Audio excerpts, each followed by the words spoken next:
आज की रेसिपी है कुंदापुरा सारू पुड़ी। ये कर्नाटक का एक फेमस रसम पाउडर है। इसके लिए कोकोनट ऑयल चाहिए होता है।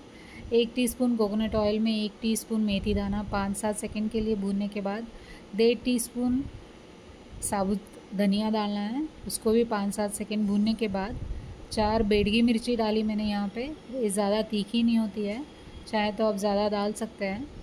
और ये भी अच्छे से भूनने के बाद 2 टीस्पून जीरा डालना है। क्वांटिटी और मेजरमेंट यही रखिएगा, इससे ज़्यादा या कम नहीं होना चाहिए। जीरा अच्छे से भूनना बहुत ज़रूरी है। उसके बाद एक अच्छी सी फ्लेवर आती है, खुशबू आती है।